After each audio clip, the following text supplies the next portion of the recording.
সাহাবীদের অবদান ভুলতে পারবো না। ঠিক কিনা বলেন না? এবার আমি অর্ধেক বললে আপনারা অর্ধেক বলবেন। সাহাবীদের অবদান ভুলতে পারবো না। আহলে বাইতের প্রেম মোরা, আহলে বাইতের প্রেম মোরা ছাড়তে পারবো না। সাহাবীদের অবদান ভুলতে, গড় ছাড়লেন, বাড়ি ছাড়লেন, দেশটাও ছাড়লেন। সাহাবায়ে কেরাম যখন আল্লাহ রাসূল বলছেন মদিনায় হিজরত করতে হবে, ঘর ছেড়ে দিয়েছেন, বাড়ি ছেড়ে দিয়েছেন, দেশটাও ছেড়ে দিয়েছেন, এমনকি বদরের যুদ্ধ, উহুদের যুদ্ধের মধ্যে জানটাও ছেড়ে দিয়েছেন। সুবহানাল্লাহ। ঘর ছাড়লেন, বাড়ি ছাড়লেন, দেশটাও ছাড়লেন, নবীর কদমেতে জীবন সঁপে দিলেন, নবীর কদমেতে জীবন সঁপে দিলেন। বিনিময়ে নবী ছাড়া কিছুই চাইলেন না, বিনিময়ে নবী ছাড়া কিছুই চাইলেন না। সাহাবীদের অবদান ভুলতে পারবো না। ঠিক কিনা বলেন না? সাহাবীদের অবদান। শুনেন, আমার নবী বলছেন সাহাবা ইকরাম হলেন আমার সাহাবা হলেন আকাশের তারকা। সুবহানাল্লাহ। কিসের তারকা? আরো জোরে, আরো জোরে। আগের যুগে সাগরের মধ্যে যখন লম্বা ভ্রমণে বের হতো তখন মানুষ দিক নির্ধারণ করত কি দিয়ে? আরো জোরে। আকাশের তারকা দিয়ে। আমার নবী বলছেন আমার আহলে বাইত হলো তোমাদের জন্য নূহ আলাইহিস সালামের সফিনা, কিস্তির মতো। সুবহানাল্লাহ। কিস্তি না থাকলে ডুবে যাইবা, কিস্তি না থাকলে, বলেন না, সাগরে যদি কিস্তি না থাকে, সাগরে যদি সফিনা না থাকে, সাগরে যদি নৌকা না থাকে ডুবে যাইবা। আর যদি আকাশের তারকা না থাকে পথ হারাইবা। তাহলে আকাশের তারকাও লাগবে, সফিনাও লাগবে, তাহলে সাহাবাও লাগবে, আহলে বাইতও লাগবে। ঠিক কিনা? তাহলে আমাদের দুইটা লাগবে নাকি লাগবে না? যারা সাহাবায়ে কেরামকে মহব্বত করে কিন্তু আহলে বাইতকে ঘৃণা করে তাদের নাম খারেজি। আমরা কি খারেজি হতে চাই? আরো জোরে। আবার যারা আহলে বাইতকে বেশি মহব্বত করতে গিয়ে সাহাবায়ে কেরামকে গালি দেয় তাদের নাম হলো রাফেজি, শিয়া। আমরা কি শিয়া হতে চাই? ঐতিহাসিক পবিত্র সোহাদায়ে কারবালা স্মরণে ও হিজরি 14 শতাব্দীর মুজাদ্দিদ ইমাম আহমদ রেজা খাঁ ফাজলে বেরলভী রাহমাতুল্লাহ আলাইহের ওরস শরীফ উদযাপন উপলক্ষে 11তম বারের মতো আজকের এই আজিমুশান সুন্নি কনফারেন্স 2024 ইংরেজি, এই কনফারেন্সে সালাতে আসরের পর থেকে খতমে গাউসিয়া শরীফ হয়েছে,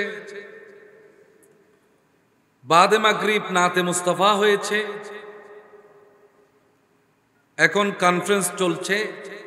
আমার আগে এই মাহফিলের সভাপতিত্ব করছেন আমার অত্যন্ত প্রিয়জন নজিরিয়া নইমিয়া মাহমুদিয়া ফাজিল মাদ্রাসার সম্মানিত আরবি মুহাদ্দিস মুদাররিস, গৌসুল আজম জিলানী জামে মসজিদের খতিব মুকররম হযরতুল আল্লামা মাওলানা মুহাম্মদ এনামুল হক আল কাদরি মুদ্দাজিল্লুহুল আলী।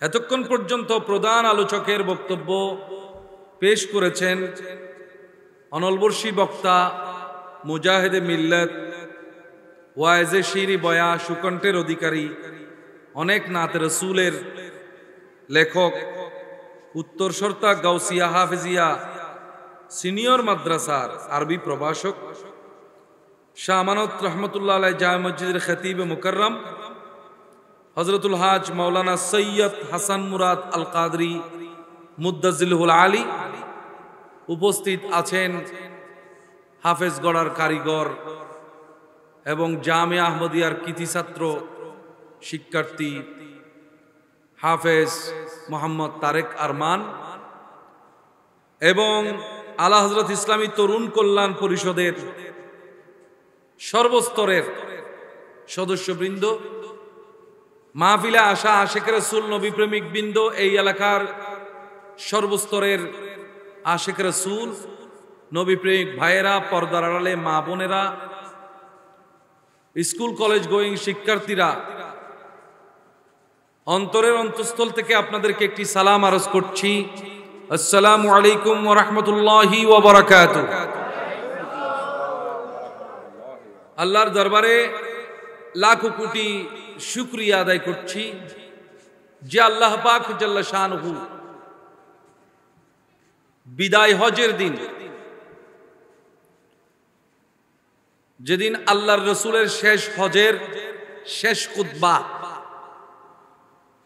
আল্লাহর রসুল সাল্লাল্লাহু আলাইহি ওয়াসাল্লাম প্রায় 1,10,000 সাহাবায়ে কেরামকে সামনে নিয়ে একটা প্রশ্ন করেছিলেন, হাল বাল্লাগতু আলা হাল বাল্লাগতু,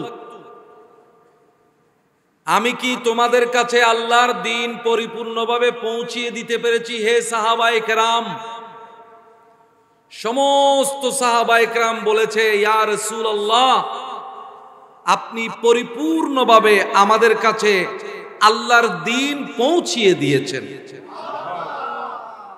আল্লাহর রাসূলের দায়িত্বের মধ্যে কোন ধরনের অবহেলা নাই।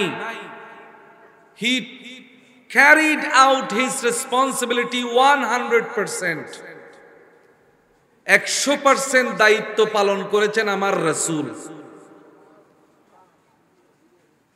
যখন সাহাবায়ে কেরাম বললেন, ইয়া রাসূলুল্লাহ, আপনি আপনার দায়িত্ব পুরোপুরি পালন করেছেন, ইসলাম আমাদেরকে পৌঁছিয়ে দিয়েছেন, সাথে সাথে আমার আল্লাহ তাআলা আসমান থেকে একটা আয়াত নাজিল করলেন। সুবহানাল্লাহ বলি। আল্লাহ পাক জাল্লা শানহু বললেন, আল ইয়াউমা আকমালতু লাকুম দীনাকুম ওয়া আতমামতু আলাইকুম নি'মাতি ওয়া রাদিতু লাকুমুল ইসলাম দীনা। সুবহানাল্লাহ। আল ইয়াউমা, টুডে, আজকের দিনে, আকমালতু লাকুম দীনাকুম, I have made your religion complete. তোমাদের দ্বীনকে আমি পরিপূর্ণ করে দিলাম। এখান থেকেই আমরা বলি ইসলাম is a complete code of life. There is no defect in Islam. ইসলাম হলো পরিপূর্ণ জীবন ব্যবস্থা। সামাজিক বলেন, ব্যক্তিগত বলেন, রাজনৈতিক বলেন, সব কিছু এই ইসলামের মধ্যে আছে নাকি নাই? আল্লাহ বলছেন ইসলাম পরিপূর্ণ করে দিলাম। দীনাকুম ওয়া আতমামতু আলাইকুম নি'মাতি, আমি আমার সমস্ত নেয়ামত তোমাদের জন্য পূর্ণ করে দিলাম। সুবহানাল্লাহ। নেয়ামত আর রাখি নাই, সবগুলো দিয়ে দিয়েছি, কিয়ামত পর্যন্ত তোমরা পেতেই থাকবে। আজ পর্যন্ত দয়াল নবীজির সাদকায় আমরা আল্লাহর নিয়ামত পাচ্ছি।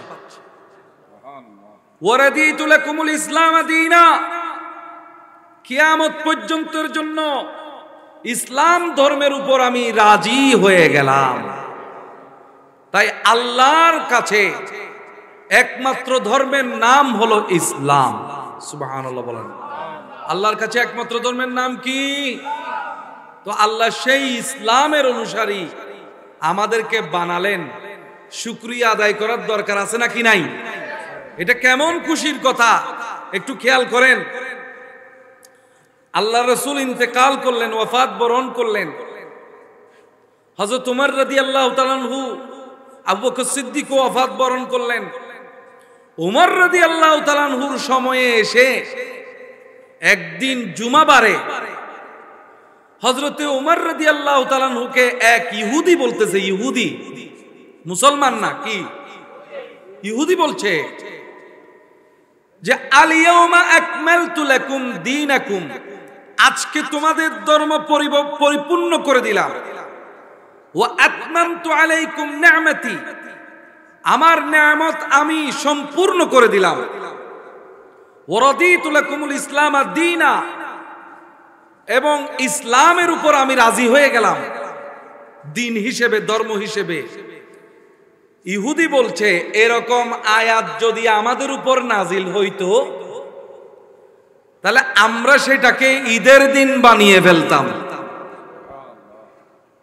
আমরা সেটা কি বানিয়ে ফেলতাম? ঈদের দিন। হযরত উমর রাদিয়াল্লাহু তাআলা বলছেন তুমি কি বলছো, আমি কি জানি না? আমরা কি এই আয়াতের গুরুত্ব বুঝি না? তোমরা তো একটা ঈদের দিন বানাইতা, ওই দিন আমাদের তিনটা ঈদের দিন ছিল। সুবহানাল্লাহ বলেন না? ওই দিন আমাদের জন্য কয়টা ঈদের দিন ছিল? আমার এখনো মনে আছে হযরত উমর রাদিয়াল্লাহু তাআলা বলছেন, আমার এখনো মনে আছে ওই আয়াত যেদিন নাজিল হয়েছে সেদিন ছিল শুক্রবার। শুক্রবার আমাদের জন্য ঈদের দিন। আবার ওই দিন ছিল আরাফার দিন। আরাফার দিন মানে জিলহজ মাসের 9 তারিখ। তো জিলহজ মাসের 9 তারিখও আমাদের জন্য ঈদের দিন। আবার এই আয়াত নাজিল হওয়ার কারণেও ঈদের দিন। সুতরাং ওই দিন আমাদের এক ঈদ নয়, কয়টা ঈদ ছিল? তিনটা ঈদ। সুবহানাল্লাহ। তাহলে এই আয়াতের মর্ম যে তোমাদের দিনকে পরিপূর্ণ করে দিলাম। ইহুদি বলছে আমাদের উপর যদি এই আয়াত নাজিল হতো আমরা সেদিন কি পালন করতাম? ঈদ পালন করতাম। তাহলে বুঝা গেল আল্লাহ যে আমাদেরকে মুসলমান বানাইছেন এইটার শুকরিয়া সারা জীবন ভর আদায় করে শেষ করতে আল্লাহর কাছে। তারপরও আল্লাহ নির্দেশ দিয়েছেন শুকর করো। যদি শুকরিয়া আদায় করে শেষ করতে পারবে না, কিন্তু তারপরও কি করো? শুকর করো। ফাজকুরুনি আযকুরকুম ওয়াশকুরুলি, বি গ্রেটফুল টু মি, আমার শুকরিয়া আদায় করো। লা ইন শাকারতুম লা আযীদান্নাকুম, যত শুকরিয়া আদায় করবে এতই বাড়িয়ে দেব। একবার পরাণ খুলে হৃদয়ের ভিতর থেকে জোরসে বলি আলহামদুলিল্লাহ। আর একটু জোরে বলি লাখো কোটি দুরুদ আর সালাম পেশ করছি সে নবী পাক সাহেবে লৌলাকের প্রতি, যেই নবীজি আমরা সারা জীবন আশা করেও যেই নবীজিকে দেখতে পারি না, সেই নবীজি নিজেই চলে আসবেন আমাদের কবরে আমাদেরকে দেখা দেওয়ার জন্য। আলা হযরত ইমাম আহমদ রিজা খান ফাজলে বেরেলভী বলতেছেন, ওগো আমার কবরটা যখন তোমরা বানাবে আমার কবরটা একটু বড় করে রাখিও, আমি যেন কবরের মধ্যে দাঁড়াতে পারি। আলা হযরত বলছেন আমি যেন কবরের মধ্যে দাঁড়াতে পারি, আর কবরটা একটু প্রশস্ত রাখিও, আমি যেন দাঁড়াতে পারি অতটুকু উঁচু করিও। সবাই জিজ্ঞেস করলো, ইয়া রাসূল, হে আলা হযরত, কেন এরকম করব? আপনি দাঁড়াতে পারেন মতো এত উঁচু কেন করব? কবর কেন প্রসারিত করব? আলা হযরত বলে, সারা জীবন আমি মানুষকে রাসূলকে দাঁড়িয়ে সালাম দেওয়ার জন্য আমি আহ্বান করেছি, এটা আমি মানুষকে কিয়াম শিখিয়েছি, ইয়া নবী সালাম আলাইকা শিখিয়েছি। আমার কবরে যখন আমার রাসূল আসবে আমি কবরের মধ্যে আমার রাসূলকে সালাম জানানোর জন্য দাঁড়িয়ে যাব। আমার রাসূলকে সালাম জানানোর জন্য আমি কি করব? দাঁড়িয়ে যাব। এই জন্য তোমরা আমার কবরটা একটু প্রশস্ত করবে। আমরা ভাগ্যবান যাকে আমরা রাসূল বলে জেনেছি, আমাদের মারা যাওয়ার সাথে সাথে সেই রাসূল আমাদের কবরে আসবেন, ঠিক কিনা বলেন না? আর সেই রাসূলকে চিনতে পারলে ডাইরেক্ট জান্নাতি, ঠিক কিনা বলেন না? রাসূলকে চিনতে পারলে ডাইরেক্ট জান্নাতি। আল্লাহ আমাদেরকে রাসূল চেনার তৌফিক দান করুন। এ নূরে খুদা आकर आँखों में समा जाना, ए नूर खुदा आकर आँखों में समा जाना, या दर पे बुला लेना, या ख्वाब में आ जाना, है पर्दनशी दिल के पर्दे में रहा करना, जब वक्त नज़ा आए दीदार अता करना। सलातुनिया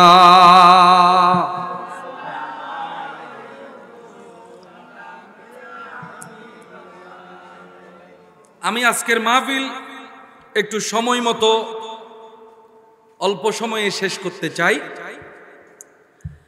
আমি আজকে কয় তারিখ? ইংরেজি মাসের 22 তারিখ, এখনো 23 তারিখ আসে নাই। ইংরেজি হলো 12টা বাজে, 23 তারিখ আসবে। আজকে 22 তারিখ। আমিও আয়াত পড়েছি 22 নম্বর। সুবহানাল্লাহ বলি। আমিও আয়াত পড়েছি কয় নম্বর? 22 নম্বর। কারণ আলা হযরতের জন্ম 1272 সালে। সুবহানাল্লাহ বলি। সেখানেও 72 তো 22 নম্বর আয়াতে, সূরা মুজাদিলার 22 নম্বর আয়াতে আলা হযরতের জন্ম তারিখ লেখা হচ্ছে। সুবহানাল্লাহ বলি। আলা হযরত নিজে হিসাব করে দেখেছেন, আরবি আলা হযরতের কাছে কমপক্ষে 60 ধরনের জ্ঞান ছিল। সুবহানাল্লাহ বলি। কয় ধরনের? 60 ধরনের জ্ঞান ছিল। 60 কাইন্ড অফ নলেজেস। সেখান থেকে একটা নলেজ ছিল সংখ্যার জ্ঞান। সুবহানাল্লাহ বলুন। ইলমুল আদাদ, আবজাদ। যেমন আলিফ মানে 1, আলিফ মানে কি? বা মানে 2, জিম মানে 3, দাল মানে 4। সুবহানাল্লাহ। তা আলা হযরত এভাবে নিজের জন্মের ওই তারিখটা কোরআনের নিজের জন্ম তারিখ হিসাব করে 1272 সালে যে তিনি জন্মগ্রহণ করেছেন, কোরআনে কারীমের একটা আয়াত বের করে ফেলেছেন, যেটার একটা আয়াতের অংশ যেটা শুরু থেকে শেষ পর্যন্ত মিলাইলে 1272 হয়ে যায়। আলা হযরতের জন্ম 1272 হিজরিতে, আর কোরআনের ওই আয়াতের সংখ্যাও 1272। সেই আয়াতের মধ্যে কি বলা হচ্ছে একটু খেয়াল করেন। উলাইকা, they are those people, ওরা হলো তারা, ওরা হলো তারা, কাতাবা ফি কুলুবিহিমুল ঈমান, আল্লাহ ওদের কলবের মধ্যে ঈমান লিখে দিয়েছেন। আরো জোরে বলবেন না? আল্লাহ ওদের কলবের মধ্যে কি? ঈমান লিখে দিয়েছেন। ওয়া আইয়াদাহুম, তাদেরকে সাহায্য করেছেন। সুবহানাল্লাহ বলি না? তাদেরকে কি করেছেন? সাহায্য করেছেন। বিরূহিম মিনহু, আল্লাহর নিজের একটা রূহ দিয়ে। রূহ মানে জিবরাইল, রূহ মানে আল্লাহর একটা পছন্দকৃত আত্মা। আল্লাহর যাকে সাহায্য করার ইচ্ছা হয় তাকে আল্লাহ রূহ দিয়ে সাহায্য করেন। যেমন আল্লাহ রাসূল একদিন ঘোষণা করলেন, যে কাফেররা আমার বিরুদ্ধে কবিতা বানাচ্ছে, কি ব্যঙ্গাত্মক কবিতা বানাচ্ছে, আমার সমালোচনা করছে কবিতা দিয়ে। আছো কি কেউ এদেরকে কবিতার মাধ্যমে জবাব দিবা? সুবহানাল্লাহ। তরবারি দিয়ে আক্রমণ করলে তোমরা তরবারি দিয়ে জবাব দেওয়ার জন্য রেডি, কিন্তু এখন তো ওরা তরবারি দিয়ে না, এখন আমাকে আক্রমণ করতেছে কি দিয়ে? কবিতা দিয়ে। যেমন আবু লাহাবের বউ এনে হাঁটতে হাঁটতে কবিতা বানাইতে জানতো। সে বলছে মুজাম্মামুন আবাইনা, অর্থাৎ আমার নবীর নাম হলো মুহাম্মদ সাল্লাল্লাহু আলাইহি ওয়াসাল্লাম। সুবহানাল্লাহ বলি। নবীর নাম হলো কি? মুহাম্মদ। সবাই বলুন কি? সাল্লাল্লাহু। মুহাম্মদ এটা আমাদের চোখের শান্তি, ঠিক কিনা? আমাদের অন্তরের শান্তি, ঠিক কিনা বলেন? দেখেন, আমি আপনাকে কয়েকটা প্রেক্ষাপট বলি। এখানে ইমাম সাহেব আছেন, এটা আমার অত্যন্ত আপন জায়গা। কোরআনে কারীমের মধ্যে 3টা জায়গায় চোখের শান্তির কথা আছে। সুবহানাল্লাহ বলি। কয়টা জায়গায়? আরো জোরে, আরো জোরে। কোরআনের মধ্যে 3টা জায়গায় কিসের শান্তি? হাফেজ সাহেব আমাকে একটু সাহায্য করবা। কয়টা জায়গায় চোখের শান্তি আছে? 3টা জায়গায়। একটা হলো মূসা আলাইহিস সালাম। মূসা আলাইহিস সালামকে পাওয়া গেছে পানি আর গাছ। পানি আর গাছ এক জায়গায়, পানিও আছে, কি আছে? গাছও আছে। ওই জায়গার মধ্যে গাছের সাথে মূসা আলাইহিস সালামের সন্দুক লেগে গেছে। সেখানে গিয়েছেন হযরতে আসিয়া, ফিরাউনের স্ত্রী। সুবহানাল্লাহ বলেন। উনি সন্দুক খুলে দেখলেন নূরানি একটা সন্তান। উনি সাথে সাথে নিয়ে বুকের মধ্যে নিয়ে নিলেন, ঘরের মধ্যে নিয়ে নিলেন। ফিরাউন বলছে, এটা কেন এনেছো? এটা হলো আমার শত্রু হইতে পারে।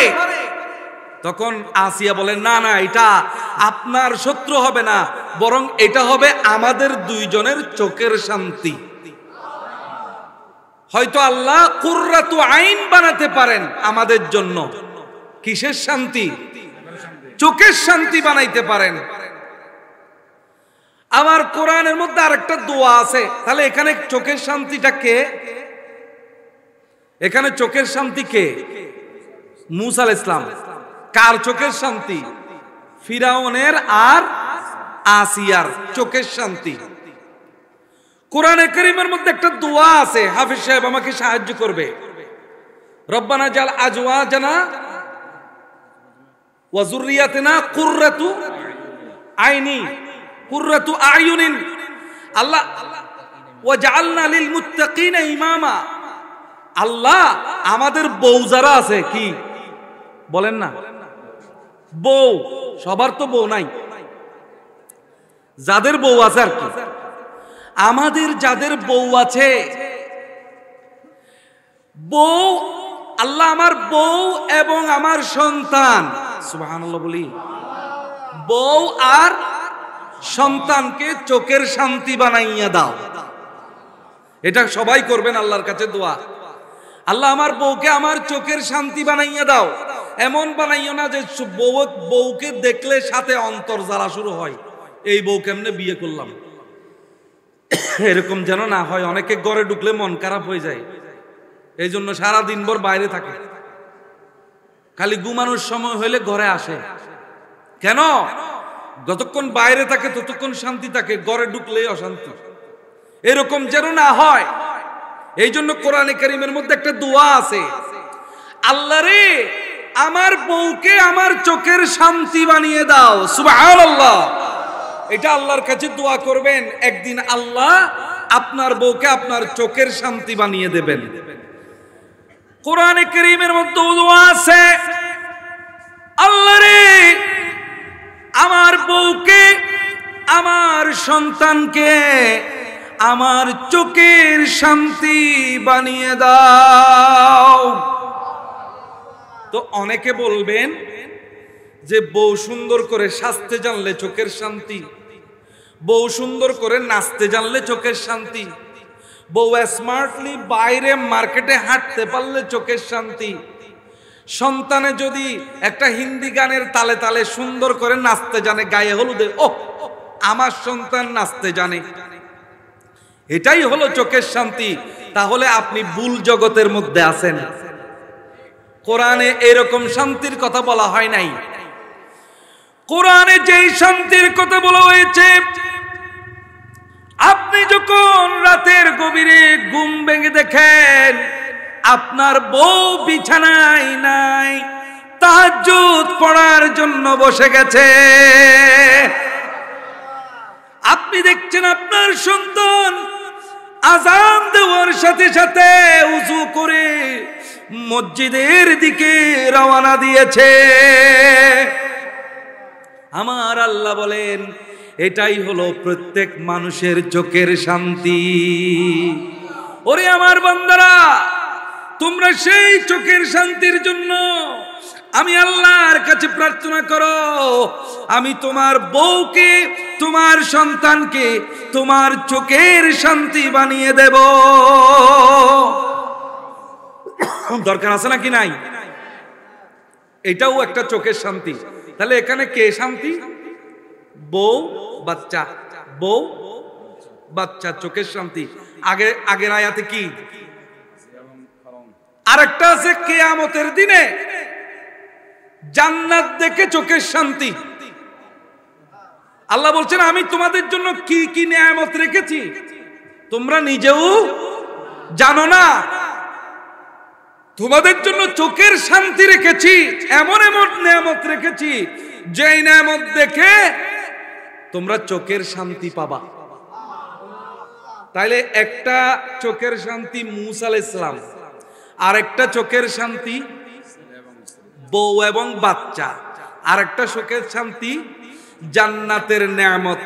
তিনটাই যখন জানতে পারলাম, এবার সিদ্ধান্তে আসলাম আমার কাছে চোখের শান্তি আমার বউ ছেলে মূসা আলাইহিস সালাম, ফিরাউন এবং আসিয়ার কাছে, আর জান্নাতের মধ্যে ওই আল্লাহ কি কি নিয়ামত রেখেছেন ওগুলো চোখের শান্তি।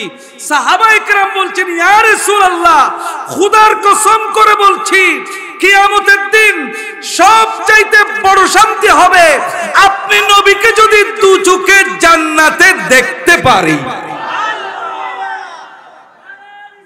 ইয়া রাসূলুল্লাহ, ইয়া গোসলাম দস্তগীর জিন্দাবাদ, জিন্দাবাদ, জিন্দাবাদ। বউয়ের সন্তান চোখের শান্তি, মূসা আলাইহিস সালাম চোখের শান্তি, জান্নাতের সমস্ত নিয়ামত চোখের শান্তি, কিন্তু সবচেয়ে বড় শান্তি হলো আমার নবীকে চোখে দেখা। কোরআনের মধ্যে স্পষ্ট আছে, সাহাবায়ে কেরাম আশা করেছেন ইয়া রাসূলুল্লাহ জান্নাতের নিয়ামত আমাদের দরকার নাই, আমাদের দরকার হলো জান্নাতে আল্লাহ আমাদেরকে যেখানে রাখে সেখানে বসে বসে যেন আপনি নবীকে দেখতে পাই। তাহলে সাহাবায়ে কেরামের অনুসরণ আমাদের দরকার আছে নাকি নাই? সুতরাং আমাদের জন্য সবচেয়ে বড় শান্তি হলো স্বপ্নের মধ্যে যদি কোনোদিন আমার নবীকে দেখতে পাই, জান্নাতে যদি কোনোদিন আমার নবীকে দেখতে পাই। আল্লাহ আমাদেরকে দেখার তৌফিক দান করুন। তো আমি আপনাকে বলছি, তাহলে চোখের শান্তি আমরা মুহাম্মদ বললে আমরা কি বলি? কুররাতু আইনি বিকা, কুররাতু আইনি বিকা, কুররাতু আইনি বিকা ইয়া রাসূলুল্লাহ। ওগো রাসূল, আপনি হলেন আমার চোখের শান্তি। তাহলে কুররাতু আইনি বিকা যে আমরা বলি, দলিল পাওয়া গেছে নাকি যায় নাই? কোরআনের 3টা আয়াত দিয়ে দলিল দিলাম। সুবহানাল্লাহ। মূসা আলাইহিস সালাম যদি চোখের শান্তি হতে পারে, বাচ্চা যদি চোখের শান্তি হইতে পারে, জান্নাতের নিয়ামত যদি চোখের শান্তি হতে পারে, সকল নিয়ামতের বাদশা তো আমার নবী। সুতরাং তার চাইতে বড় চোখের শান্তি আর সেই রাসূলের নাম মুহাম্মদ। কত সুন্দর নাম না? এর চাইতে কোনো সুন্দর নাম আছে? আরো জোরে, আরো জোরে। এর চাইতে কোনো সুন্দর নাম আছে? কিন্তু আবুল আহাবের বউ এই নামটাকে বিকৃত করে ফেলেছে।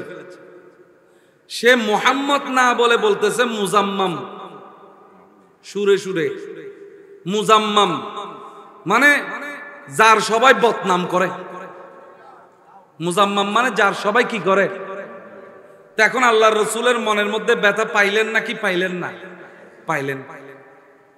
পাওয়ার পরে আল্লাহ রাসূল মিম্বরে দাঁড়াইলেন। মিম্বরে দাঁড়িয়ে বলছেন, কে আছো? এইরকম আবুল আহাবের বউদেরকে কবিতার ভাষায় জবাব দিবা। ফেসবুকে যদি আমার নবীকে কটূক্তি করে সেটা ফেসবুকের মাধ্যমে জবাব দিতে হবে। ইউটিউবে যদি কটূক্তি করে ইউটিউবে জবাব দিতে হবে। ওরা যেই অস্ত্র ব্যবহার করবে আমাদেরকে পাল্টা সেই অস্ত্র ব্যবহার করে জবাব দিতে হবে। ঠিক কিনা বলেন? এই জন্য প্রত্যেকটা প্ল্যাটফর্মে আমাদেরকে জায়গা নিতে হবে। ঠিক কিনা? কখনো দুর্বল হয়ে যাবেন না, আপনার ভিতর আমার নবী আছেন। ঠিক কিনা বলেন না? কখনো দুর্বল হওয়ার কোনো প্রয়োজন নাই। আমরা সংখ্যায় বিচার করি না, আমরা ইশকে বিচার করি। আমরা সংখ্যায় বিচার করি না। We do not consider the number, we consider the force of love. আমাদের ভিতরে যে মুহাব্বতের শক্তি আছে এটা দিয়েই আমরা এগিয়ে যাব। 313 জন বদরের যুদ্ধের সাহাবী 1000 জনকে পরাজিত করেছে ভালোবাসা এবং ঈমানের শক্তিতে। ঠিক কিনা বলেন? আমার নবী বললেন, কবিতার ভাষায় জবাব দিতে পারবে কে আছো? 2-3 জন দাঁড়িয়ে গেলেন, কিন্তু আল্লাহর রাসূল বাছাই করলেন হাসান বিন সাবিতকে। হাসান বিন সাবিতকে বললেন, ঠিক আছে, আজকে থেকে তোমার জন্য আমি একটা মিম্বর বানাচ্ছি। আমার একটা মিম্বর থাকবে, তোমার একটা মিম্বর থাকবে। তোমার মিম্বরে দাঁড়িয়ে তুমি আমার পক্ষে কবিতা রচনা করবে। আল্লাহ রে,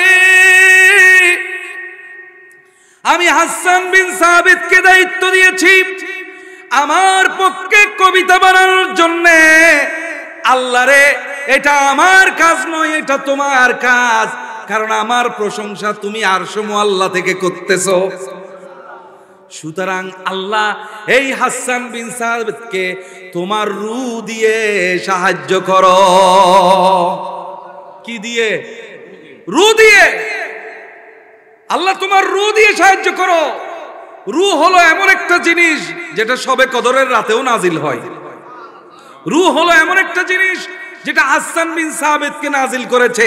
আজকের যে আয়াতটা পড়েছি 22 নম্বর আয়াত সূরা মুজাদেলা, এখানেও বলছে এরা হলো এমন মানুষ যাদেরকে আল্লাহ রূহ দিয়ে সাহায্য করেন। রূহ মানে জিবরাইল, অথবা রূহ মানে আল্লাহর স্পেশাল একটা আত্মা। সুবহানাল্লাহ। আল্লাহ স্পেশাল একটা রূহ দিয়ে ওই সমস্ত মানুষকে সাহায্য করেন এবং ওই সমস্ত মানুষের হৃদয়ের ভিতরে আল্লাহ ঈমান লিখে দিয়েছেন। আলা হযরত ইমামে আহমদ রেজা খাঁ ফাজলে বেরলভী বলছেন, তোমরা যদি আমার হৃদয়টাকে 2 ভাগ করো, সুবহানাল্লাহ বলি, আমার হৃদয় যদি খুলে দেখো, if you open up my heart, if you open up my heart, আমার হৃদয় যদি খুলে দেখো, and divide my heart into 2 parts, আমার হৃদয়কে যদি তোমরা 2 ভাগ করো, এক ভাগে দেখতে পাবা লা ইলাহা ইল্লাল্লাহ, আরেক ভাগে দেখতে পাবো মুহাম্মাদুর রাসূলুল্লাহ সাল্লাল্লাহু আলাইহি ওয়াসাল্লাম।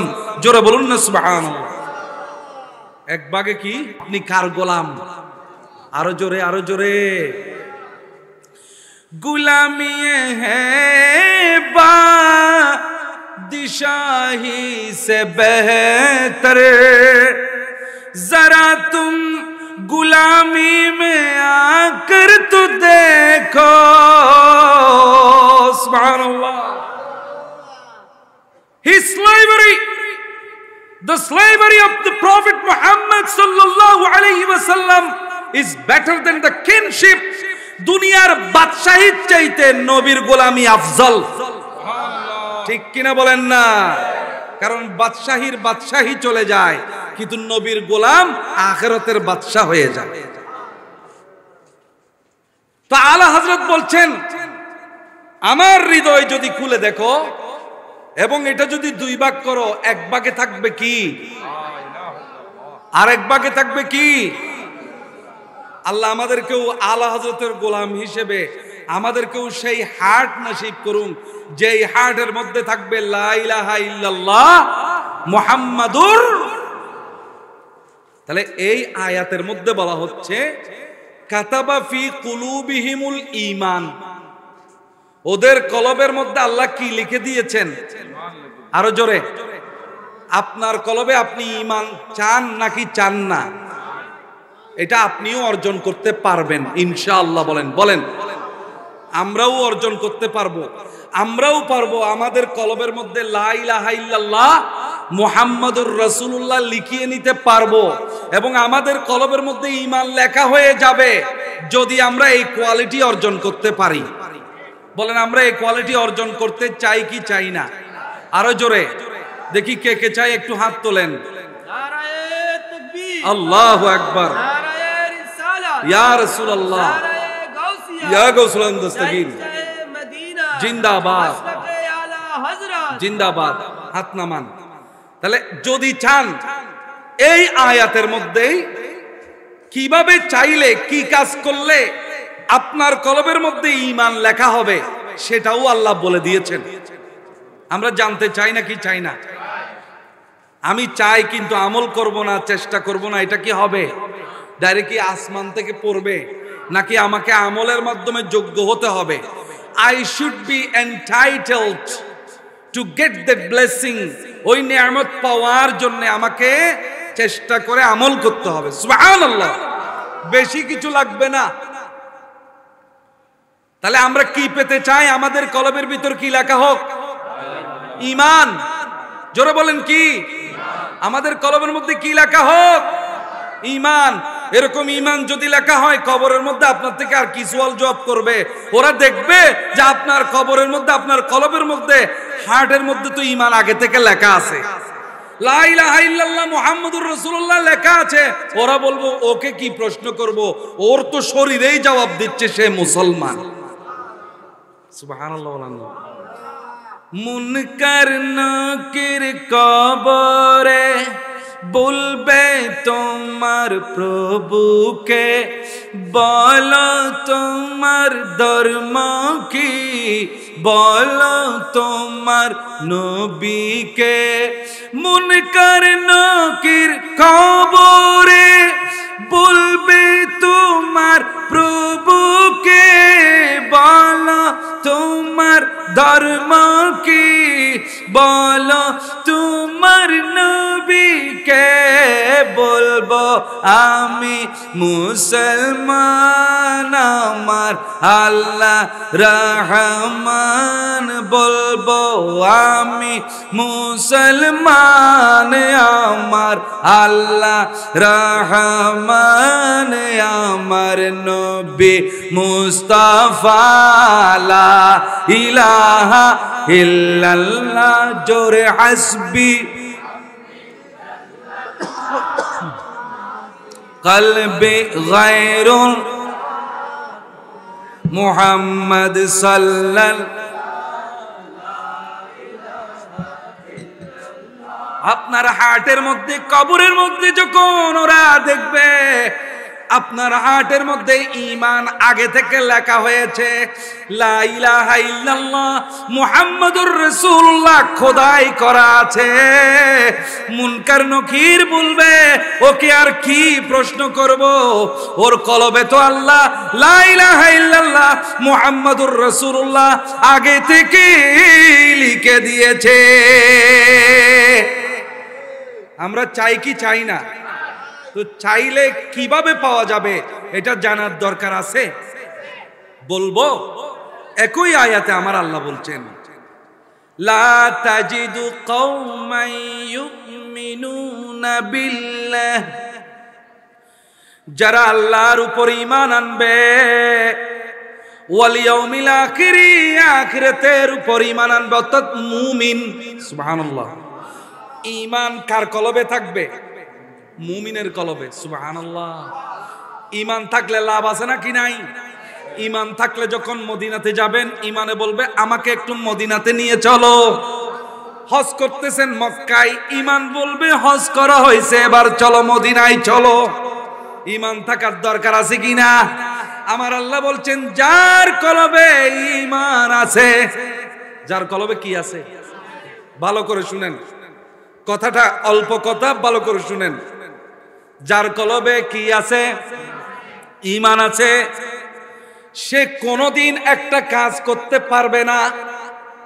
সে খেতে পারবে, ঠিক আছে, পানি পান করতে পারবে, ঠিক আছে, নামাজ করতে পারবে, ঠিক আছে, রোজা রাখতে পারবে, ঠিক আছে, গুনাহও করতে পারবে, ঠিক আছে। আমরা গুনাহ করি না কি করি না? মাসুম কেউ আছি?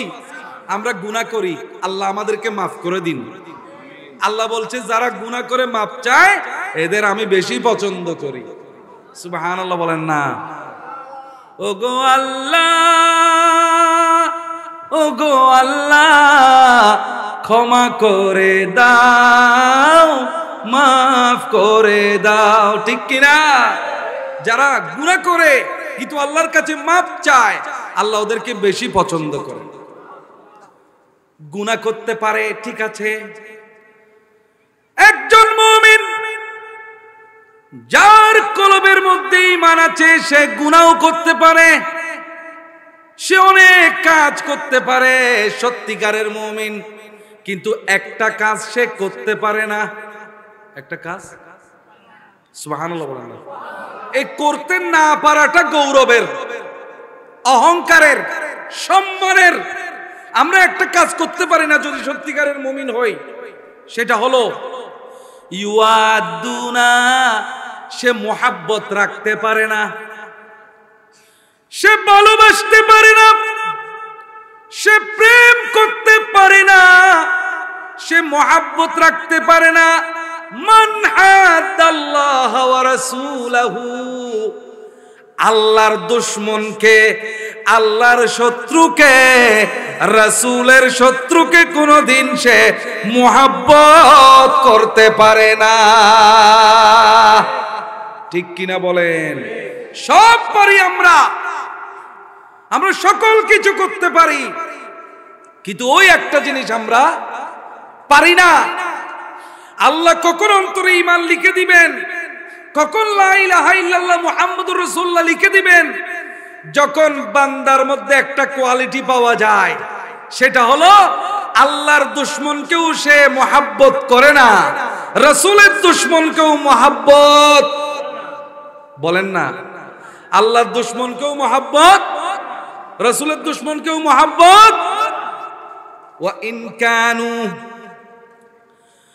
যদি ওয়ালাউ কানু আবাউহুম, নিজের বাপ হইলেও, সুবহানাল্লাহ বলেন না? বাপের মোহাব্বত বেশি না রাসূলের মোহাব্বত বেশি? আরো জোরে অন্তর থেকে বলেন, বাপের মোহাব্বত থেকে রাসূলের মোহাব্বত বেশি, ঠিক কিনা বলেন? আও আবনা আহুম, ওদের সন্তানের যদিও সন্তান হয়, রাসূলের দুশমন যদি সন্তান হয়, সেই সন্তানকে সে মুহাব্বত করতে পারে না, কারণ মুহাব্বতের ভিত্তি হলো ঈমান। মুহাব্বতের ভিত্তি হলো কি? আও ইখওয়ানুহুম, ভাই হলেও, আও ইখওয়ানুহুম আও আশিরাতুহুম, সমাজের মানুষ হইলেও, সমাজের কি হইলেও, মানুষ হইলেও। 4 শ্রেণী বলা হয়েছে এখানে। কয় শ্রেণী? আবার বলি আমি আপনাকে, নিজের বাপ হইলেও, কি হইলে? নিজের বাপ হইলেও, নিজের সন্তান হইলেও, নিজের ভাই হইলেও, সমাজের মানুষ হইলেও, যদি আল্লাহর দুশমন হয়, যদি রাসূলের দুশমন হয়, তাহলে কোনদিন একজন ঈমানদার আল্লাহর দুশমনকে, রাসূলের দুশমনকে মুহাব্বত করতে পারে না।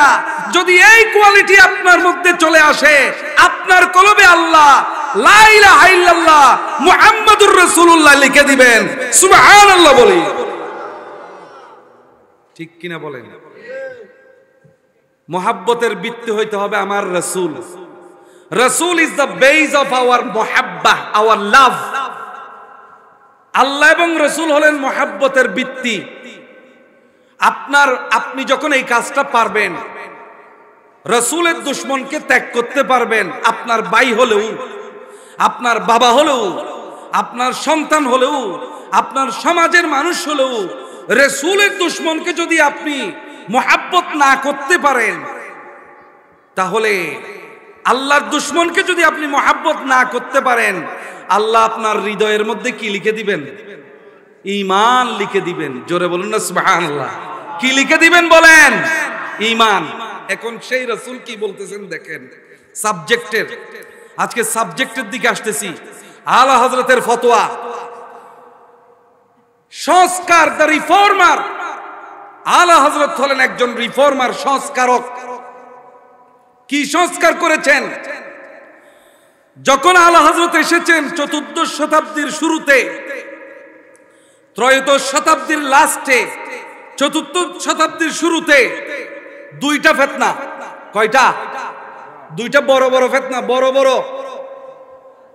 একটা হইল কিছু মানুষ, এটা এখনো আছে, চলছে সমাজে, কিছু মানুষ সাহাবায়ে কেরামকে মুহাব্বত করতে গিয়ে আওলাদে রাসূলদেরকে ত্যাগ করে, ঘৃণা করে।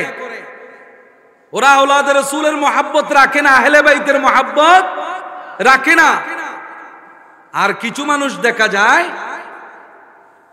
আহলে বাইতকে মুহাব্বত করতে করতে এমন পর্যায়ে চলে যায়, আহলে বাইতের মুহাব্বত করতে করতে সাহাবায়ে কেরামকে গালাগালি শুরু করে।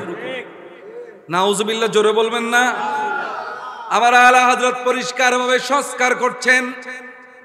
আমার আলা হযরত বলছেন, আহলে বাইতের মুহাব্বত আর সাহাবায়ে কেরামের মুহাব্বত, এই দুইটার মধ্যে একটা ব্যালেন্স থাকতে হবে। সুবহানাল্লাহ। যদি কেউ আহলে বাইতকে মুহাব্বত করে কিন্তু সাহাবায়ে কেরামকে গালি দেয়, তার নাম হলো রাফেজি শিয়া।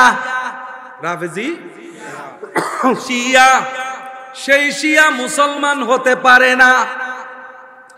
যারা সাহাবায়ে কেরামকে গালি দেয় আহলে বাইতের মুহাব্বতের নামে, এদের নাম হলো রাফেজি। আমার আলা হযরত বলছেন, আবার যারা সাহাবায়ে কেরামের মুহাব্বতের নামে বলে ইমাম হুসাইন ভুল করেছেন, মাওলা আলী ভুল করেছেন, ইমাম হুসাইনের কাছে লোভ ছিল, লালসা ছিল, এরকম সাহাবায়ে কেরামকে মুহাব্বত করতে গিয়ে যারা আওলাদ রাসূল আহলে বাইতের দোষ ধরে, এদেরকে বলা হয় খারেজি। কি বলা হয়? একটা হলো খারেজি আর একটা হলো রাফেজি। একটা খারেজি, একটা বলেন না রাফেজি।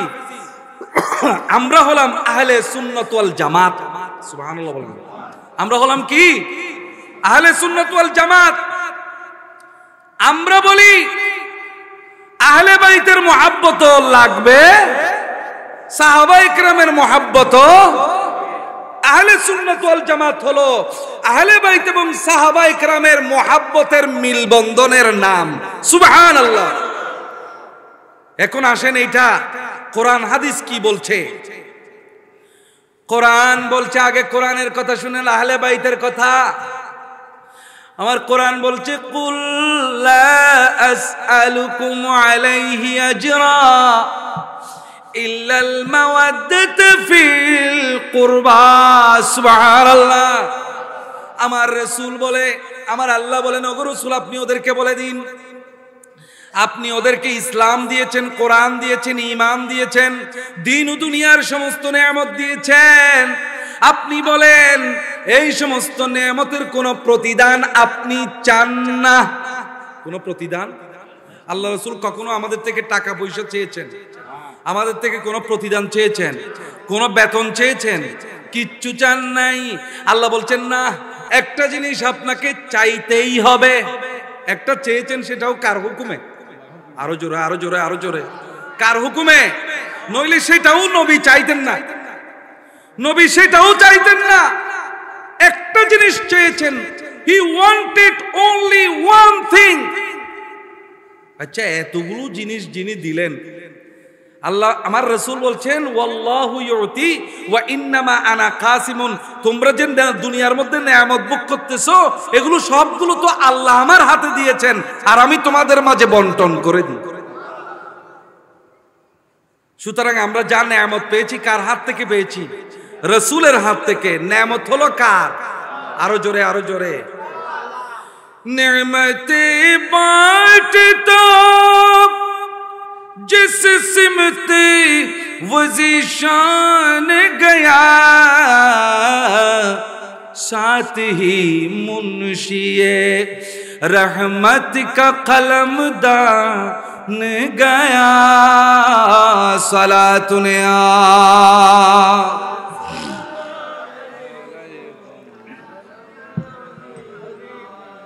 আমার রাসূল আমাদেরকে এতগুলো নেয়ামত দিয়েছেন, কিন্তু কোনো প্রতিদান চান নাই।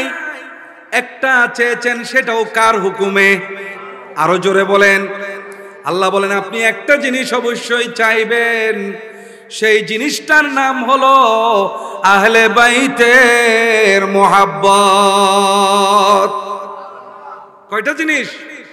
একটা। এই জন্য যে ব্যক্তি আহলে বাইতের মুহাব্বত নিয়ে মরতে পারবে, আল্লাহর রাসূল গ্যারান্টি দিয়েছেন সে অবশ্যই মুমিন হয়ে মরবে, সে শহীদের সম্মান নিয়ে মরবে, এবং মরার সাথে সাথে জান্নাতের স্থানটা দেখে ফেলবে। আল্লাহ আমাদেরকে আহলে বাইতকে মুহাব্বত করার তৌফিক দান করুন। আমার রাসূল বলছেন আহলে বাইতকে মুহাব্বত করবা আমার খাতিরে।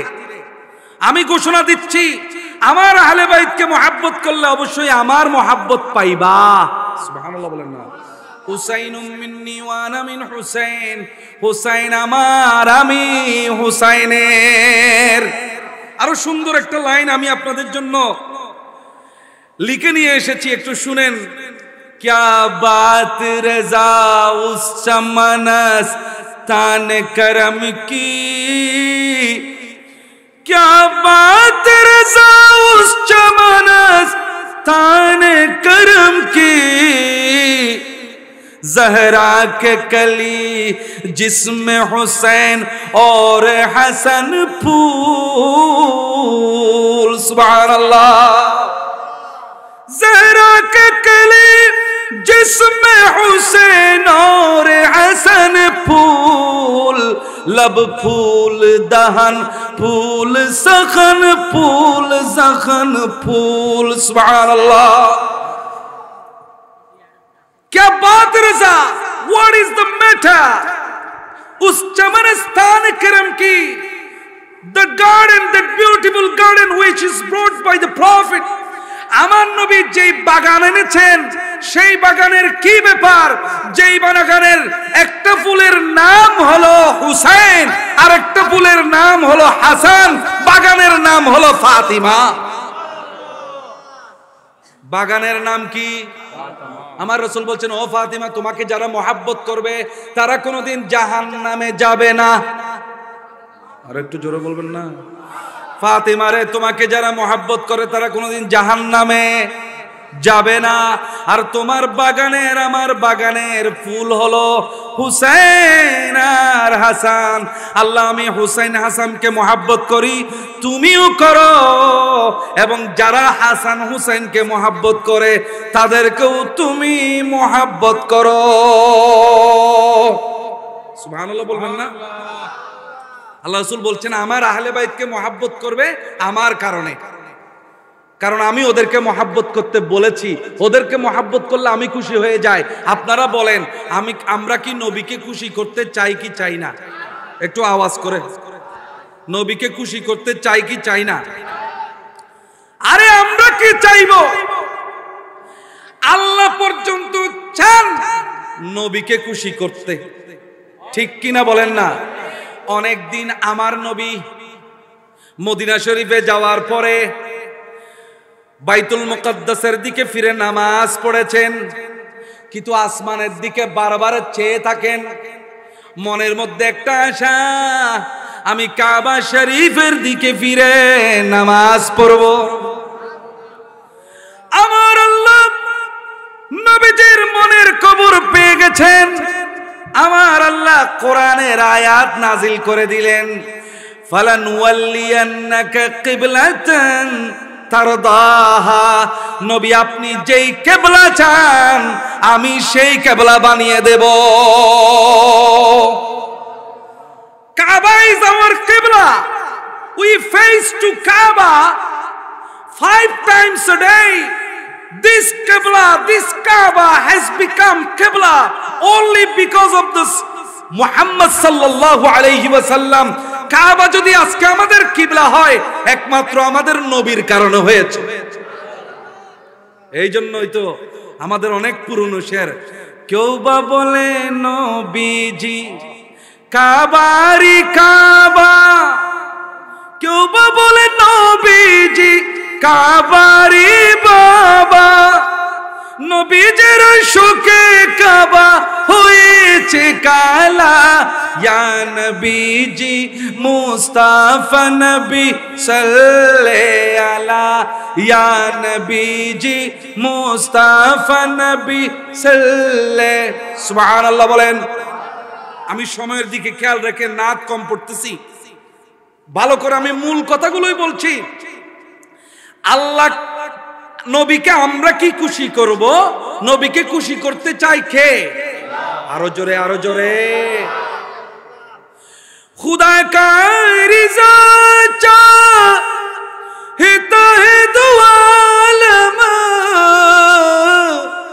खुदा चाहता है रिज़ाए मुहम्मद, ज़हे इज़्ज़तो इत्तलाए मुहम्मद की अर्श हक़ से रिपाए मुहम्मद। सुबहानाल्लाह। খুদার রেজামন্দি চাই সবাই, সবাই খুদাকে খুশি করতে চায়, কিন্তু আমার খুদা নবীকে খুশি করতে চায়। ওগো নবী, আপনার মনে চাচ্ছে আপনি বাইতুল মুকাদ্দাসের দিকে ফিরে নামাজ পড়বেন না, কাবা শরীফের দিকে ফিরে নামাজ পড়বেন, মুখে বলেন নাই, অন্তরে পুষে রেখেছেন কামনা। আমি আপনার অন্তরের খবর জেনে গিয়েছি, আপনি যেদিকে রাজি আমিও সেদিকে রাজি। এই জন্য খোদাকে রাজি করতে হইলে আগে নবীকে রাজি করতে হবে, নাকি ভুল আছে? খোদাকে রাজি করতে হলে আগে নবীকে রাজি করতে হবে, আর নবীকে রাজি করতে হইলে আগে আহলে বাইতকে রাজি করতে হবে, হাসান হুসাইনকে রাজি করতে হবে। এবার আল্লাহ সূরা ফাতাহের শেষ আয়াতের মধ্যে একটা কথা বলছেন, বলে আমি একটা মুহাম্মদ নামের গাছ লাগাইছি। আরো জোরে, আরো জোরে। আমি একটা গাছ লাগাইছি, নাম হলো মুহাম্মদ। আমি একটা গাছ লাগাইছি, নাম হলো কি? আরো জোরে। আমি একটা গাছ লাগাইছি, নাম কাজারইন, কাজারইন খরাজ শাতআহু। সুবহানাল্লাহ। আমি একটা গাছ লাগাইছি, গাছের নাম কি? আরো জোরে, আরো জোরে। আমি একটা গাছ লাগাইছি, গাছের নাম কি? মুহাম্মদ। ওই গাছ থেকে আবু বকর নামের একটা মুকুল বের হইল, আখরাজা শাতআহু। তারপরে শাখা প্রশাখা বের হইল, উমর নামের শাখা বের হইল, ওসমান নামের পাতা বের হইল, আলী নামের ফুল বের হইল। আবু বকর, উমর, আলী, ওসমানের ডালপালা আর ফল ফুলে এই গাছ হঠাৎ করে আস্তে আস্তে শক্ত হয়ে গেল। এই গাছ ছিল প্রথমে নরম, দুনিয়ার দৃষ্টিতে প্রথমে নরম ছিল। আমি আবু বকরের শাখা বের করলাম, ওমরের ঠেলা বের করলাম, ওসমানের শাখা বের করলাম। শাখায় প্রশাখায় ওই গাছের সাথে যখন লাগলো, গাছটা শক্ত করে মক্কা মদিনার মধ্যে গেড়ে বসলো। এমন ভাবে এই গাছটা বসাইলাম, আমি আল্লাহ লাগাইলাম সেই গাছ, এমন ভাবে বসাইলাম কিয়ামত পর্যন্ত এই গাছটা থাকবে। আর কোন গাছ না থাকলেও মুহাম্মদ নামের গাছ, আমার নবী এখনো মদিনায় আছেন নাকি নাই? সুবহানাল্লাহ বলেন না। সাইয়্যিদা জাহিরা তাইয়্যিবা তাহিরা, সুবহানাল্লাহ। আমার আলা হযরত বলছেন সাইয়্যিদা জাহিরা তাইয়্যিবা ताहिरा जाने अहमद की राहत पेला को मुस्तफा पेला शम्ए बज़ में है दा।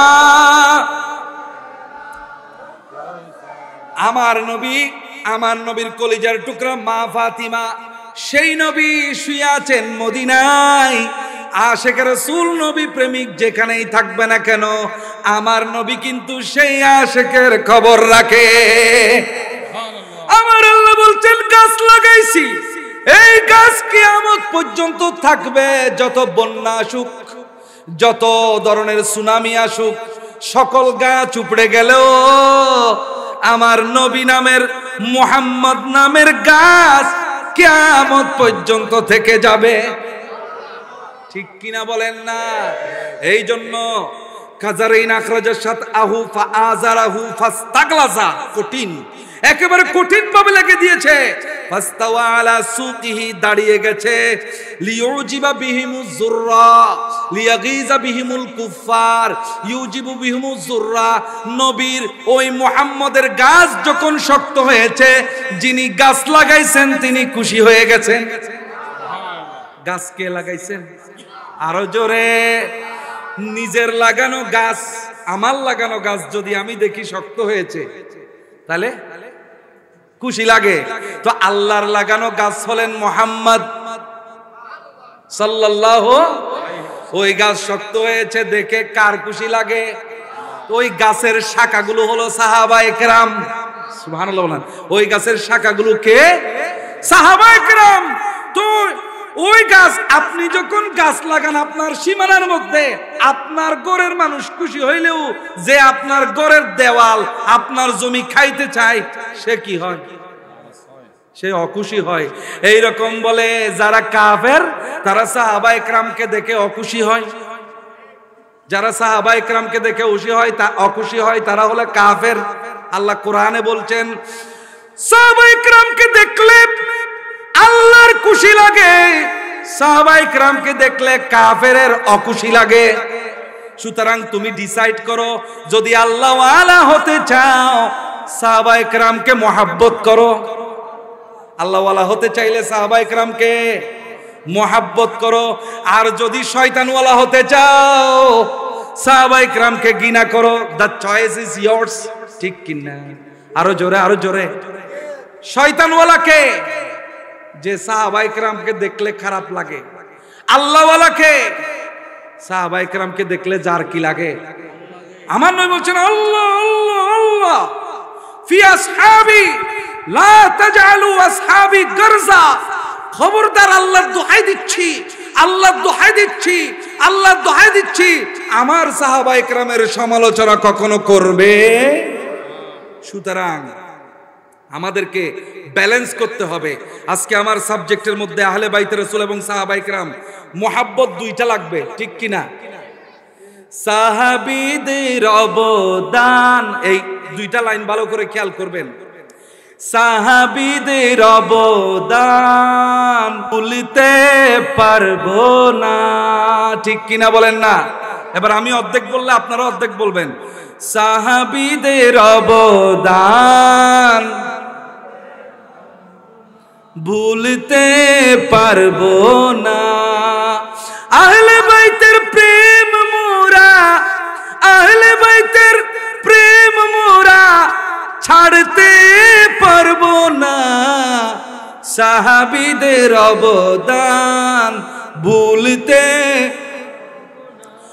গড় ছাড়লেন বাড়ি ছাড়লেন, দেশটাও ছাড়লেন।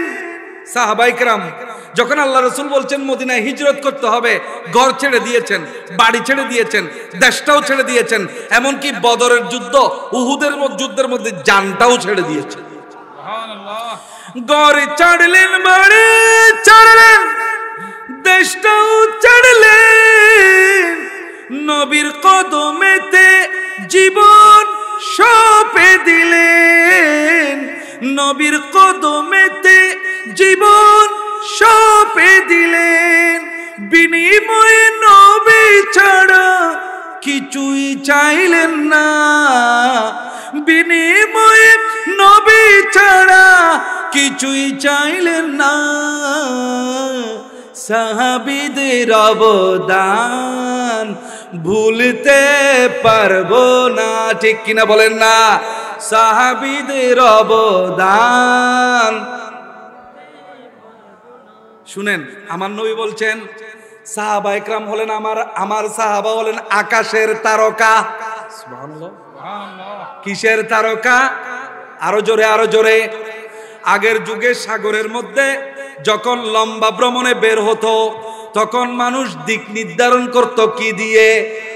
আরো জোরে। আকাশের তারকা দিয়ে। আমার নবী বলছেন আমার আহলে বাইত হলো তোমাদের জন্য নূহ আলাইহিস সালামের সফিনা, কিস্তির মতো। সুবহানাল্লাহ। কিস্তি না থাকলে ডুবে যাইবা, কিস্তি না থাকলে, বলেন না, সাগরে যদি কিস্তি না থাকে, সাগরে যদি সফিনা না থাকে, সাগরে যদি নৌকা না থাকে, ডুবে যাইবা। আর যদি আকাশের তারকা না থাকে পথ হারাইবা। তাহলে আকাশের তারকাও লাগবে,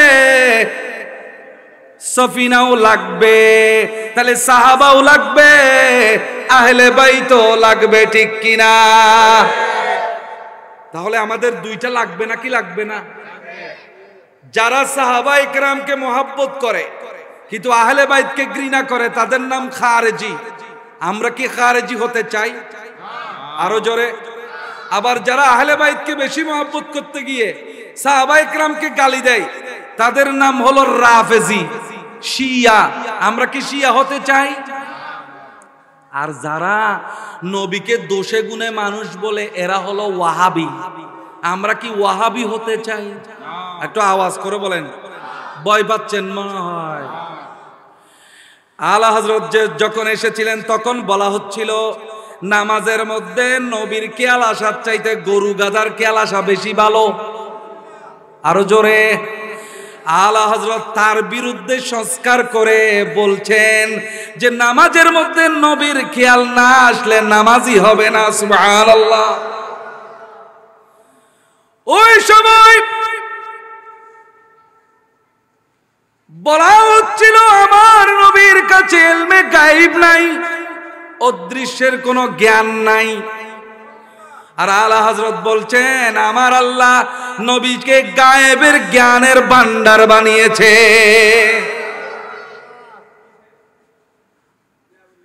ওই সময় বলা হচ্ছিল আমার নবী দোষে গুণে মানুষ, আমাদের মতো মানুষ।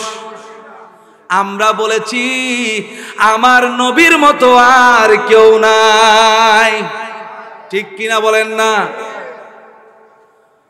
একজন তো এমন বলেছে, নাম বলছি না, যে নবীর জ্ঞানের চাইতে শয়তানের জ্ঞান বেশি। বলেন আশিকে রাসূল কি এগুলো সহ্য করতে পারবে? সাধারণ আশিকে রাসূল সহ্য করতে পারবে না, আলা হযরত কিভাবে সহ্য করবে? এই কথাগুলো যখন প্রতিষ্ঠিত হচ্ছিল সমাজে, একটা সমাজে যখন একটা কথা 10 বার বলা হয়, 20 বার বলা হয়, 100 বার বলা হয়, মানুষ মনে করে এগুলো মনে হয় সত্য। এটা হলো হিটলারের আইডিয়া। আজকে জেনজি, আমি জেনজির কথা না বললে আজকের মাহফিল কমপ্লিট হবে না। জেনারেশন জি, বর্তমানে যেই স্টুডেন্টরা বৈষম্য বিরোধী আন্দোলন করার মাধ্যমে এই সাফল্য এনেছে, এই ছাত্রদের যে জেনারেশন, এই জেনারেশন নাম হলো জেনারেশন জুমার, অর্থাৎ জেন জি। এই জেন জির কতগুলো বৈশিষ্ট্য আছে, এই বৈশিষ্ট্যগুলোর মধ্যে অনেকগুলো বৈশিষ্ট্য আছে। ওরা মোবাইল কাটতে কাটতে বড় হয়েছে। এদের জন্ম হলো 1997 থেকে 2012 সাল পর্যন্ত। 1997 সালের থেকে 2012 সাল পর্যন্ত যাদের জন্ম, এদেরকে বলা হয় জেনারেশন জুমার, জেনজি। এই জেনজির কাছে যখন আপনি ইসলাম দিবেন, আপনাকে কৌশলী হতে হবে। আলা হযরত ইমাম আহমদ রেজা ফাজলে বেরলভীর আইডিয়াগুলো এই জেনজির কাছে যদি আমরা সঠিকভাবে তুলতে পারি, তাহলে আলা হযরতের চাইতে ভালো ফিলোসোফার এই যুগের মধ্যে আর কেউ খুঁজেও পাবে না। সুবহানাল্লাহ বলেন। কিন্তু আমাদের ব্যর্থতা হলো আমরা আলা হযরতকে শুধু মসজিদ মাদ্রাসার মধ্যে লাগিয়ে রেখেছি। না, আলা হযরত এমন একটা এনসাইক্লোপিডিয়া। আলা হযরত আমাদের ব্যক্তিগত টাকা পয়সা ব্যবহারের মধ্যে পর্যন্ত আলা হযরতের মতামত আছে। সুবহানাল্লাহ বলেন না। আজকের যারা জেনারেশন জুমার, এদের সাহস বেশি। এরা সামনে কি হবে, 2 মিনিট পরে কি হবে এটা চিন্তা করে না। ওরা বলে এখন যেটা দরকার আগে আমি সেটা অর্জন করব। এই জন্যই দেখা যায় ওই যে আন্দোলনের মধ্যে একজন গুলি খেলে আরেকজন সামনে এগিয়ে গেছে, মরলে পরে মরবো, আগে আন্দোলন করে নি, এইরকম একটা জাতি। এরা হলো একটু বেপরোয়া টাইপের। এই বেপরোয়া টাইপের যাদের একটু সাহস আছে, অনেকে মনে করেছিল এটা মনে হয় অকার্যকর একটা জাতি। না না, এটা অকার্যকর নয়। এদের শুধু অ্যাটেনশনটা, সময়টা কম। এরা মাত্র 8 সেকেন্ড একটা জিনিসে অ্যাটেনশন রাখতে পারে। এই 8 সেকেন্ডের অ্যাটেনশনে যদি আপনি ইসলামের বিষয়গুলো 8 সেকেন্ডের ভিতরে তাদেরকে ক্ষুদ্র ক্ষুদ্র করে খাওয়াইতে পারেন, তাহলে ভবিষ্যৎটা হলো ইসলামী জাতির সময়। সুবহানাল্লাহ। এদের অ্যাটেনশন থাকে মাত্র 8 সেকেন্ড। কোন জিনিসে 8 সেকেন্ড তারা মনোনিবেশ করতে পারে, তারপর অন্যদিকে চলে যায়। কারণ ফেসবুকে স্ক্রলিং করতে করতে একটার পর একটা ভিডিও দেখতে দেখতে একটা বেশিক্ষণ দেখতে তার ভালো লাগে না, নতুন নতুন চায়। এদের সময় হলো 8 সেকেন্ড। 8 সেকেন্ডের ভিতরে এরা সবকিছু দেখতে চায়, পরিবর্তন চায়। এই 8 সেকেন্ড অর্থাৎ দ্রুত সময়ের মধ্যে তাদের কাছে যদি ছোট ছোট করে আইডিয়াগুলো পৌঁছানো যায়। এই জেনারেশন জির আরেকটা বৈশিষ্ট্য আছে, সেটা হলো এরা রক্ত দেখতে পারে না, মানুষের রক্ত জোড়া, অন্যায় দেখতে পারে না। তাহলে ইমাম হুসাইন, আমার হুসাইন তো রক্ত ঝরেছে, হুসাইনের রক্ত কেন ঝরেছে? এটা যদি জেনারেশন জুমারের কাছে আমরা ধরতে পারি যে ইসলামকে, ন্যায়কে বুলন্দ করতে গিয়ে ইমাম হুসাইনের রক্ত ঝরেছে, পুরো জেনারেশন জি হুসাইনি হতে বাধ্য। সুবহানাল্লাহ বলেন। এদের মনের মধ্যে একটা আইডিয়া দিয়ে দিতে হবে যে ইমাম হুসাইনের রক্ত ঝরেছে ন্যায়ের জন্য, এজিদের বিরুদ্ধে রক্ত ঝরেছে। এই জেনারেশন জি অন্যায় দেখতে পারে না, অবিচার দেখতে পারে না, রক্ত ঝরা দেখতে পারে না, অন্যায়ভাবে রক্ত ঝরা দেখতে পারে না। এই জেনারেশন জি ওরা ফ্রাস্ট্রেশন এবং একটা নেগেটিভ আইডিয়া আছে। এই নেগেটিভ জিনিসটা যদি আমরা রাসূলের প্রেমের মাধ্যমে ভর্তি করতে পারি, আত্মহত্যার সেই প্রচারণাটা, আত্মহত্যার সংখ্যাটাও কমে যাবে। এরা সহজে ফ্রাস্ট্রেটেড হয়ে যায় জেনজি। কেন? বেশি বেশি মোবাইল দেখতে দেখতে, ইন্টারনেট দেখতে দেখতে জীবনের প্রতি একটা আশা হারিয়ে ফেলে, বেকারত্ব বেশি। তো যেই শূন্যস্থান তাদের জীবনে, সেই শূন্যস্থানটা আপনি কি দিয়ে পূরণ করবেন? সেই শূন্যস্থানের মধ্যে নবীর ইশক দিয়ে দেন। এই জেনজি হলো আপনাদের বাচ্চা, আমাদের বাচ্চা, ঠিক কিনা বলেন? আপনাদের বাচ্চা, আমাদের বাচ্চা। যাদের 12 বছর 13 বছরের বাচ্চা রয়েছে, আপনার বাচ্চাটাই হলো জেনজি। তার জীবনে অনেকগুলো শূন্যস্থান, যেখানে যেখানে শূন্যস্থান আছে সেখানে সেখানে আলা হযরতের শিক্ষা, আমার নবীর ইশক প্রেম দিয়ে ভরে দেন। তাহলে তার এই জেনজির সমস্ত কাজগুলো আল্লাহ এবং রাসূলের পক্ষে হবে। সুবহানাল্লাহ বলুন। সুতরাং আজকে আমার কথার মধ্যে এই যে সোহাদায়ে কারবালা, ইমাম হুসাইনের রক্ত কেন ঝরালেন? ইমাম হুসাইন 72 জনকে নিয়ে কেন ওই কারবালার ময়দানে গেলেন?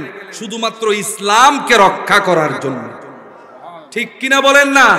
ইসলামের প্রত্যেকটা মৌলিক আইডিয়া নষ্ট হয়ে যাচ্ছিল, ইসলামের রাষ্ট্রীয় কাঠামো নষ্ট হয়ে যাচ্ছিল, ইসলামের বাদশাহীর মসনদ, খেলাফতের মসনদ নষ্ট হয়ে যাচ্ছিল, সেগুলোকে আবার আপন স্থলে ফিরে আনার জন্য ইমামে হুসাইন রক্ত জড়িয়েছেন। সুবহানাল্লাহ। ইমামে হুসাইন, ওই কুফার মানুষ যখন বলছিল আমরা এজিদের বশ্যতা মেনে নিতে পারছি না, কারণ সে, আচ্ছা আমি আপনাকে সোজা কথায় দুইটা কথা দিয়ে বুঝিয়ে ফেলি কেন এজিদের বিরুদ্ধে যুদ্ধ। আমি 5 মিনিট সময় নিব, কারণ আমার নিজেরও অনেক কষ্ট হচ্ছে। 1:14, আপনার জীবনে সবচেয়ে গুরুত্বপূর্ণ বিষয় হলো রাসূলের প্রেম, ঠিক কিনা বলেন? আরো জোরে, আরো জোরে। আমি আপনাকে প্রমাণ করে দিব কেন রাসূলের প্রেম সবচেয়ে গুরুত্বপূর্ণ।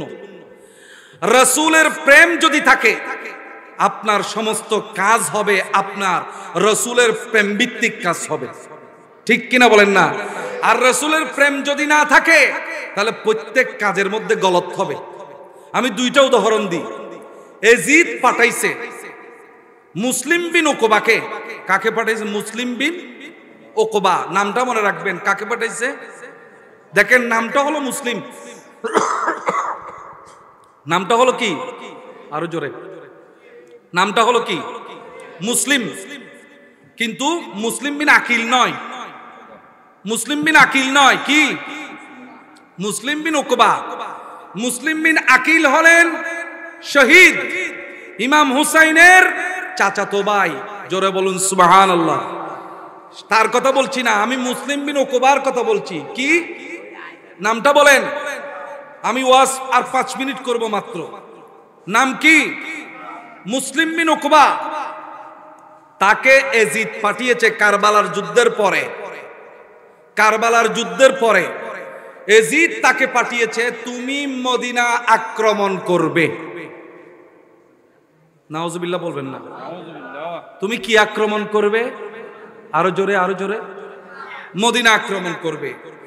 মদিনা আক্রমণ করা যদি শেষ হয়, যদি মদিনা আক্রমণ করা শেষ হয়, যখন শেষ হবে ততদিন যদি তুমি বেঁচে থাকো, তাহলে তুমি নিজেই তোমার বাহিনী নিয়ে মক্কা আক্রমণ করবে।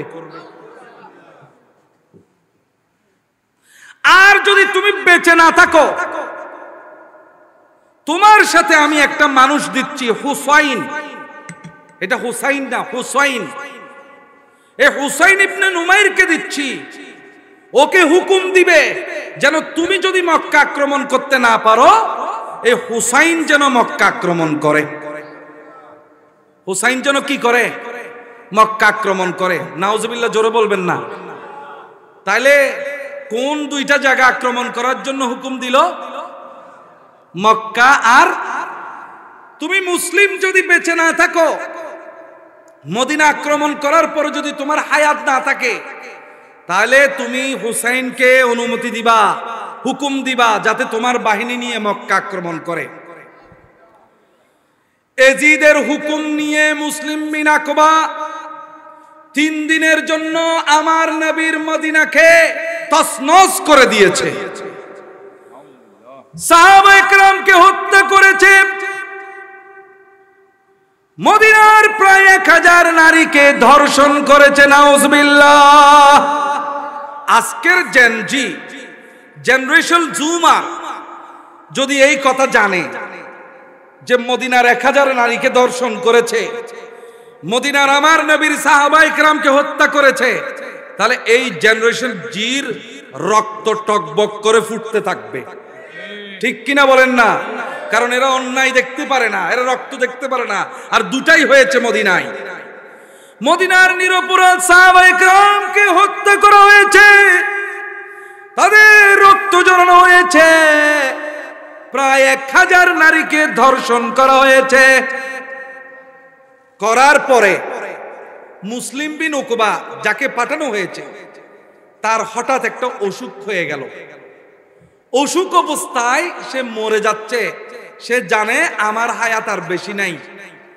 সে ডেপুটিকে ডাকলো, হুসাইন ইবনে নুমাইরকে ডাকলো, ডেকে বলতেছে, আমি তো আমার কাজ কমপ্লিট করতে পারলাম না।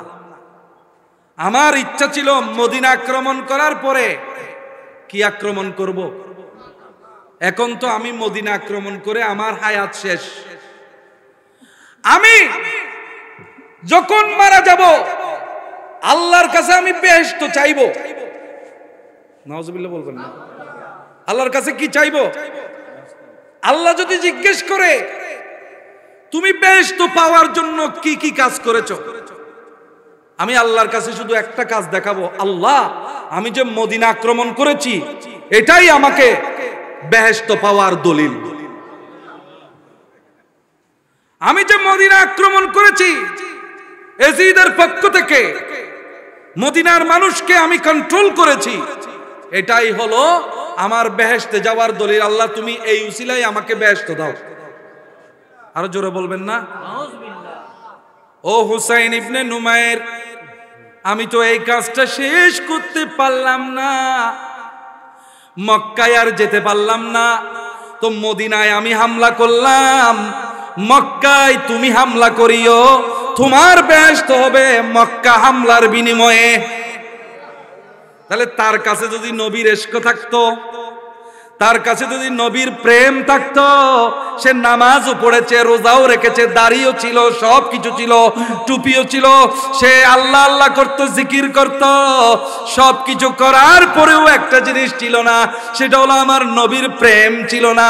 নবীর প্রেম যুক্তি থাকতো নিজে মরে যাইতো, তারপরও মদিনার দিকে চোখ তুলে তাকাইতো না। আলা হযরত ইমাম আহমদ রেজা খা ফাজলে বেরলভী হাজীদেরকে জিজ্ঞেস করতেন, ও হাজী তুমি মদিনা গিয়েছো কিনা, আমার নবীর রওজা মুবারকে গিয়েছো কিনা? হাজী যদি বলতো ইয়ার ও আহমদ রেজা আমি তো মদিনা শরীফ থেকে আসতেছি, এত বড় আলা হযরত ওই মানুষটার পায়ে চুমু খাইতেন। আমাদের হুজুরদের কোনোদিন সাহস হবে? আপনি এসেছেন, আপনি আমার মুসল্লি, আপনি এসেছেন, আমি আপনার সাথে কোলাকুলি করতে পারবো বড় জোর, আপনার পায়ে তো আমি সালাম করতে পারবো না, কারণ এটা আমার ইজ্জতে বাঁধবে। কিন্তু আলা হযরত ইমাম আহমদ রেজা হাজীকে জিজ্ঞেস করতেন, তুমি কি আমার নবীর রওজা মুবারকে গিয়েছো? সে যখন বলছে আমি গিয়েছি, ওরে তোমার এই পা তো আমার নবীর রওজা মুবারকে গিয়েছে, আমাকে একটু তোমার পাটা সালাম করতে দাও। হরম কি জমিন और कदम रखे ना, अरे सिर का मौका है ओ जान वाले, चमक तुझसे पाते है सब पाने वाले, मेरा दिल में चमका दी चमकाने वाले। सुबहानाल्लाह। তাহলে মুসলিম বিন উকবার কাছে যদি নবীর প্রেম থাকতো, তাহলে মদিনার দিকে চোখ তুলে তাকাতে পারতো না, মদিনায় হামলা করতে পারতো না। হুসাইন ইবনে নুমাইরের কাছে যদি, এই হুসাইন আমার নবীর নাতি হুসাইন না, এটার নাম হলো হুসাইন, সে মক্কা হামলার দায়িত্ব নিয়েছে, যদি নবীর মহাব্বত থাকতো তাহলে মক্কায় হামলা করার সুযোগ পাইতো না, সাহস করতো না। তাহলে বোঝা গেল নামাজ রোজা হজ যাকাত সব কিছু থাকার পরেও যদি নবীর মহাব্বত না থাকে তাহলে সব বৃথা। এই জন্য জেনারেশন জুমার যেটা আজকের যুগের রাজত্ব করতেছে, ওদের সিনার ভিতরে আলা হযরতের ইশকে রাসূল ঢেলে দিতে হবে। ঠিক কিনা বলেন না? এটা শুধু আমি পারবো না, আপনারও দায়িত্ব আছে, সবার দায়িত্ব আছে। আপনি আপনার ঘরের মধ্যে যেই জেনারেশন জুমারটা আছে, যাদের জন্ম 1997 থেকে 2012 পর্যন্ত, এদের ভিতরে ইশকে রাসূলের বাতাসটা ঢুকিয়ে দেন। ইনশাআল্লাহ এরা ভবিষ্যতে আমার নবীর প্রেমের বিরুদ্ধে কোনো কিছু তারা দেখতে পারবে না। আল্লাহ পাক জাল্লা শানুহু আজকে আলা হযরত ইমাম আহমদ রেজার এই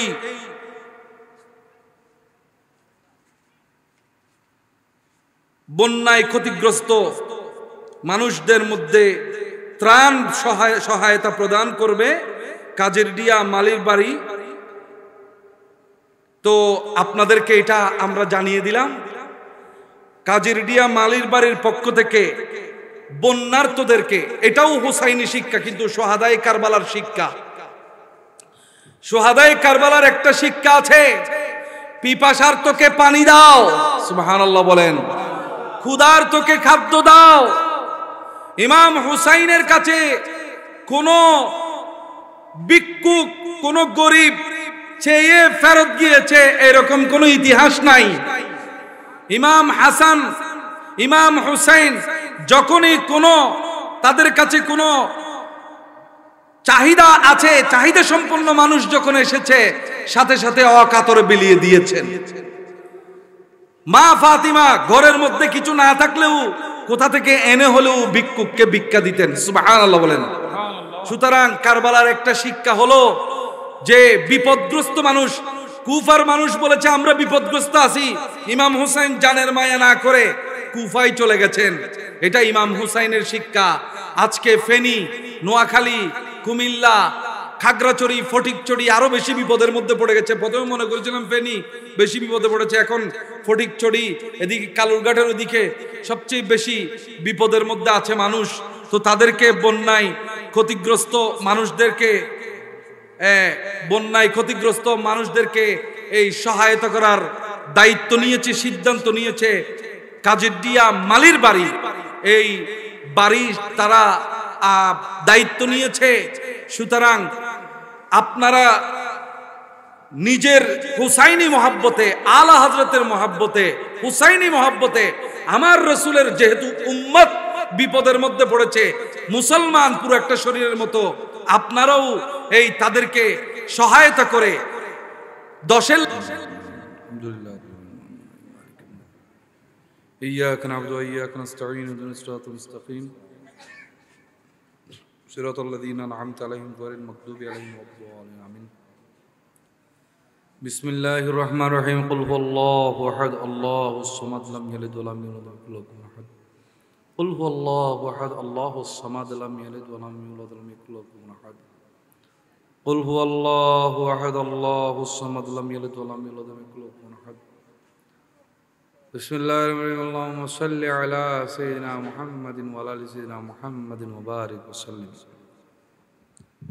اللهم آمين الحمد لله رب العالمين والعاقبة للمتقين والصلاة والسلام على من أرسله رحمة للعالمين شفيع المذنبين خاتم النبيين وآله وأصحابه أجمعين ربنا ظلمنا أنفسنا وإن لم تغفر لنا وترحمنا لنكونن من الخاسرين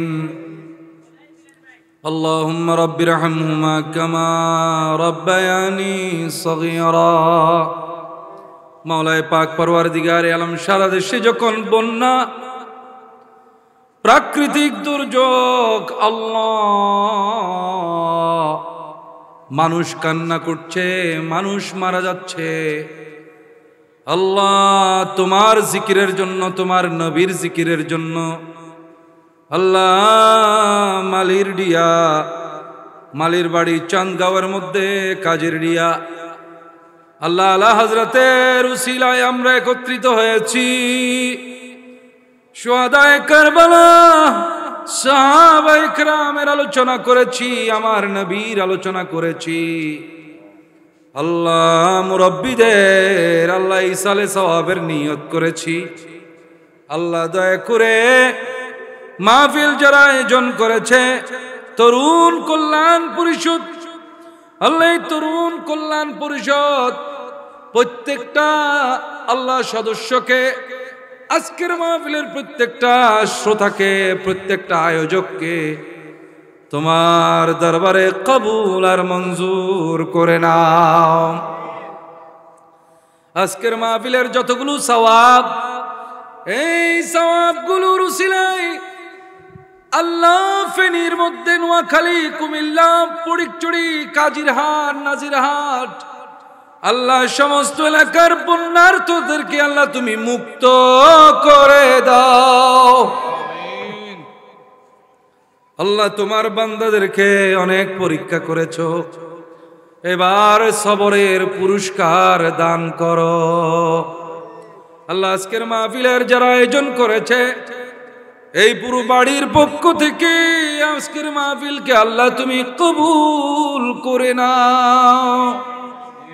এই মাহফিলে বিশেষ করে প্রবাসী সাইফ, সাগর, ইফাদ, ওয়াজেদ, জাহাঙ্গীর, জুয়েল, মিসবাহ, সাকিব সংগঠনের যারা প্রাণপণ কাজ করেছে, জিলানি, সানি, হাসান, নাইম, রুহান, করিম, শাহ, মিজান, রাকিব, আশরাফ, ইলিয়াস, এরশাদ, আল্লাহ দেশে বিদেশে থেকে আজকের মাহফিলকে যারা সফল করেছে, প্রত্যেকের পরিবার পরিজন সহ আত্মীয় স্বজন সবাইকে কবুল আর মঞ্জুর করে নাও। আজকের মাহফিলকে যেমন তারা সুন্দর করেছে, তাদের জীবনকে সর্বাঙ্গীন সুন্দর সাফল্যময় করে দাও। যেদিকে দু চোখ যায় সেদিকে সাফল্য নসিব করো আল্লাহ। সমস্ত ধরনের ব্যর্থতা থেকে, বিপদ আপদ থেকে, বলা মুসিবত থেকে রক্ষা করে আল্লাহ সব দিকে বিজয় দান করো। এই বাড়ির প্রত্যেকটা মানুষকে আশিকে রাসূল বানিয়ে দাও, নবী প্রেমিক বানিয়ে দাও। আলা হযরতের ইশকে রাসূল তাদেরকে বুঝার তৌফিক দান করো। আলা হযরতের প্রেমিক বানিয়ে দাও, ইমাম আহমদ রেজার প্রেমিক বানিয়ে দাও আল্লাহ। জেনারেশন জুম আর জেনারেশন আলফার মধ্যে আল্লাহ ফ্রাস্ট্রেশনের বিকল্প হিসেবে আমার নবীর প্রেমকে জড়িত করে দাও আল্লাহ। যেই সমস্ত শ্রোতা আমিন আমিন করছেন, কার মনে কি আশা, কার মনে কি অভিযোগ, কে কোন দুঃখের সাগরে ভাসছে, কে কোন অশান্তির মধ্যে আছে, কার সংসারে দুঃখ, অভাব, অশান্তি তুমি বেহতর জানো। কার ঘরে ছেলে মেয়ে অসুখ আছে, বউ বেটি অসুখ আছে, আত্মীয় স্বজন অসুখ আছে, মা বাবা অসুখ আছে, তাহলে তুমি বেহতর জানো আল্লাহ। প্রত্যেকের ঘরের সমস্ত সমস্যার সমাধান করে দাও। ব্যবসা বাণিজ্য, চাকরি বাকরি, লেখাপড়া যে যে অবস্থার মধ্যে আছে, প্রত্যেকের আপন আপন অবস্থার মধ্যে সর্বাঙ্গীন বরকত নসিব করো। যারা বিপদে আছে উদ্ধার করে না আল্লাহ। বন্যার তোদেরকে মুক্ত করে দাও, বন্যার পানি নামিয়ে দাও, সাগরের পানি সাগরে ফেরত যাওয়ার তৌফিক দান করো আল্লাহ। পানি চলে তোমার হুকুমে, পানিকে আবার সাগরে ফেরত পাঠাও আল্লাহ। যেদিকের বলা সেদিকে পাঠিয়ে দাও। যারা দুশ্মনী করে আমাদেরকে ডুবাতে যাচ্ছে, পানি দিয়ে তাদেরকে আল্লাহ আল্লাহ তুমি তাদেরকে হেদায়েত করো আল্লাহ। আল্লাহ আমাদের চট্টগ্রামকে তথা বাংলাদেশকে জাহেরি বাতিনি দুশ্মনী থেকে হেফাজত করো। এই দুরবস্থা থেকে উদ্ধার হওয়ার তৌফিক দান করো। এই বাড়িকে আশিকে রাসূলের বাড়ি হিসেবে কবুল করো। যে যে দলের হোক না কেন, ইশকে রাসূলে সবাই এক, আমার নবীর শরীয়তে তরিকতে সবাই এক এক থাকার তৌফিক দান করো। দেশের বাড়িতে বিদেশের বাড়িতে নিরাপত্তা নসিব করো। মা ফাতিমার আদর্শে, মা খাদিজার আদর্শে এই এলাকার মেয়েদেরকে চলার তৌফিক দান করো। ইমাম হাসান হুসাইনের আদর্শে ছেলেদেরকে চলার তৌফিক দান করো। আবু বকর সিদ্দিক, ওমর ফারুকের আদর্শে বৃদ্ধদেরকে চলার তৌফিক দান করো আল্লাহ। যুবকদেরকে হেদায়েত করো। প্রত্যেকের মনের আশা পূরণ করে দাও। আমাদের মধ্যে যারা অসুস্থ আছেন আল্লাহ তাদেরকে শেফা নসিব করো।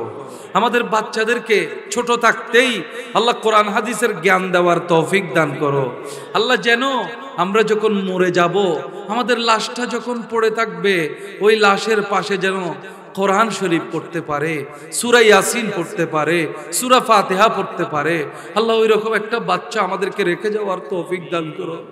আমাদের কবরের পাশে যেন গিয়ে আমাদের সন্তানরা কোরআন তেলাওয়াত করতে পারে, রব্বির হামহুমা কামা রব্বায়ানি সগীরা বলে বলে দোয়া করতে পারে। 5 ওয়াক্তে 5 বার মসজিদে গিয়ে যেন রব্বির হামহুমা কামা রব্বায়ানি সগীরা বলে বলে দোয়া করতে পারে সেই তৌফিক দান করো।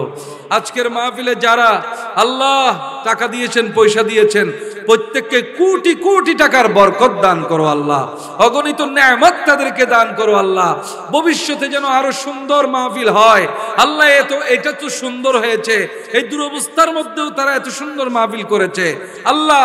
কিয়ামত পর্যন্ত বিনা চিন্তায় আল্লাহ, বিনা কষ্টে তাদেরকে এই মাহফিলটা করার তৌফিক দান করো আল্লাহ। আজকের মাহফিলের সওয়াবগুলো লক্ষ কোটি বৃদ্ধি করে আমার দয়াল নবী, যিনি মদিনায় বসে আমাদেরকে ধরে রয়েছেন, আমাদেরকে জড়িয়ে রয়েছেন, সেই নবীর দরবারে পাকে পৌঁছায় দাও আল্লাহ। সমস্ত আম্বিয়া ইকরাম, সাহাবা, তাবেঈন, তবে তাবেঈন, বুজুর্গান ইমাম শরীয়ত, ইমাম তরিকত, গৌসে পাক, খাজায়ে পাক, সমস্ত মুমিনিন মুমিনাত, মুসলিমিন মুসলিমাত, বিশেষ করে হযরতে শাহ জিবারি রুহে পাকে পৌঁছায় দাও।